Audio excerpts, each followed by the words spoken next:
இந்த சீரியலோட ப்ரமோல நம்ம அண்ணா மேல விஜயா கிட்ட விஜயா ரோகிணி பாவம் ரொம்ப கலப்பா இருப்பா, காலையில பரிகாரம் பண்ணி அவளை பார்த்தாலே ரொம்ப டயர்டா தெரியுது, நீ அவளுக்கு ஏதாச்சும் சமைச்சு கூட அவ சாப்பிட்டோன்னு சொல்றாரு. உடனே முத்து, அப்பா என்னப்பா இப்படி சொல்றீங்க, பரிகாரம் பண்றவங்க அவங்க கையாலே தானே சமைச்சு சாப்பிடணும்னு சொன்னீங்க, என்னப்பா மறந்துட்டீங்களான்னு சொல்றாரு. அதுக்கு மனோஜ், டேய் ரோகிணியே ரொம்ப டயர்டா இருக்கா, அவ எப்படி சமைப்பான்னு கேக்குறாரு. அதுக்கு முத்து இருந்துகிட்டு, அதுக்கு என்னடா பண்ண முடியும், அவங்க அப்பா ஜெயில இருந்து வரணும்னா இந்த பரிகாரம் எல்லாம் கரெக்டா செய்யணும்லன்னு சொல்றாரு. பார்லர் அம்மாவோட அப்பா ஜெயில இருந்து வெளியே வரணும்னா அவங்க கையாலேயே சமைச்சு சாப்பிடணும், அப்பதானே அந்த பரிகாரத்துக்கு ஒரு பலன் இருக்கும்னு சொல்றாரு. மனோஜ் இருந்துகிட்டு, அம்மா அவன் கிடக்குறாமா, நீங்க ரோகிணிக்கு ஏதாச்சும் சமைச்சு கொடுங்கம்மான்னு கேக்குறாரு. அதுக்கு விஜயா இருந்துகிட்டு, இல்லடா அவன் எந்த உள்நோக்கத்துல சொன்னாலும் அவன் சொன்னது சரிதான், எல்லாமே ரோகிணி கையால தான் செய்யணும், அப்பதான் அந்த பரிகாரத்துக்கு பலன் இருக்கும்னு சொல்றாங்க. ரோகிணி நீ போய் சமையல் வேலைய பாருன்னு சொல்றாங்க.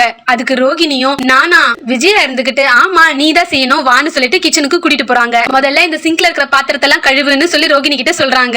அது கழுவி முடிச்சதும் இந்த வெங்காயத்தை எல்லாம் நறுக்கி வை, என்ன அப்படியே மசமச நின்னுகிட்டு இருக்க, வெங்காயத்தை போடு கலரை விடுன்னு சொல்லி கத்திக்கிட்டு இருக்காங்க. ரோகிணி உப்பு டப்பாவை எடுத்து உப்பு போட போறாங்க. விஜயா இருந்துகிட்டு, ஏ இரு இரு இரு, என்ன உப்பு போட போற, நீ உப்பு போடாம தானே சாப்பிடணும், கூட அந்த உப்பு டப்பாவைன்னு வாங்கி வச்சுக்கிறாங்க. மறுநாள் காலையில வாச தெளிச்சு கோலம் போடுறதுக்காக மீனா எல்லா வேலைகளும் செஞ்சுட்டு இருக்காங்க. அப்ப விஜயா வந்து, ஏய் நில்லு நில்லு, நீ போட இதோ வந்துடுறேன்னு சொல்லிட்டு ரோகிணியை கூப்பிட போயிட்டாங்க. ரோகிணி கூட்டிட்டு வந்துட்டு, ரோகிணி நீ தான் இன்னைக்கு கோலம் போடணும் போடுன்னு சொல்றாங்க. இந்த 48 நாள் பரிகாரம் முடியற வரைக்கும் நீ தான் கோலம் போடணும்னு சொல்லி ஸ்ட்ரிக்ட்டா சொல்லிடுறாங்க. ரோகிணி இருந்துகிட்டு, எனக்கு இதெல்லாம் தெரியாது ஆண்டின்னு சொல்ல, விஜயாவும் உனக்கு தெரிஞ்சதை போடுன்னு சொல்லி சொல்றாங்க. நம்ம ரோகிணியும் கோலம் போடுறன்ற பேர்ல ஏதோ ஒண்ணு கிறுக்கி விட்டுறாங்க.